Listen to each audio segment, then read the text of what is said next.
હંમેશા દર્દીઓની સારવાર માટે તત્પર રહેતા ડોક્ટરોએ પોતાની દિનચર્યાની આરામ લઈને ક્રિકેટની મજા માણી, જેમાં કાકડિયા હોસ્પિટલના ડોક્ટર અને અમદાવાદ ડાયમંડ એસોસિએશનના સહયોગથી કાકડિયા ક્રિકેટ ટુર્નામેન્ટનું આયોજન કરવામાં આવ્યું। ત્યારે અમદાવાદ ડાયમંડ એસોસિએશનના વેપારીઓ અને તબીબો એમ કુલ 140 લોકોએ આ ક્રિકેટ મેચની મજા માણી।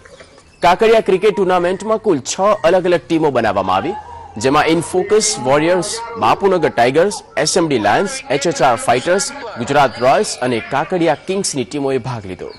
તો રાજ્યકક્ષાના વાહન વ્યવહાર મંત્રી વલ્લભ કાકડીએ પોતાની સૂચક હાજરીથી તમામ ખેલાડીઓના ઉત્સાહમાં વધારો કર્યો। આ સાથે જ પ્રજાલક્ષી સમાચાર એકત્ર કરવામાં અને પ્રજાલક્ષી નિર્ણય પ્રજા સુધી પહોંચાડનાર લોકપ્રિય એવી સંદેશ ન્યૂઝ દ્વારા પણ તમામ ટીમોને પ્રોત્સાહન પૂરું પાડવામાં આવ્યું હતું।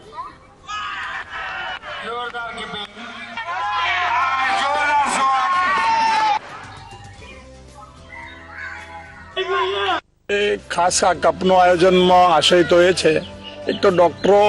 બધા સાથે મળી અને આનંદ માણે, એક બીજું ડોક્ટરોનું આરોગ્ય જળવાય, કારણ કે એનું પોતાનું આરોગ્ય સારું હોય, આવું મેચ રમે, આ કસરત કરે,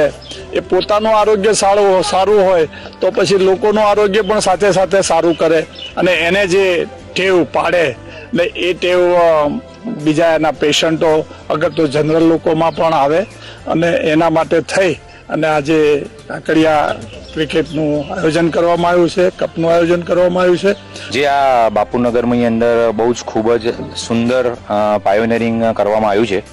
અને કાકડિયા કપ રમાડવામાં આવ્યો છે, તે બધા જ ખાસ કરીને આભાર હું બધા સિનિયરોનો, વડીલશ્રીઓનો અને વલ્લભ બાપા મંત્રીશ્રી અમારા, જેમનું આમાં આશીર્વાદ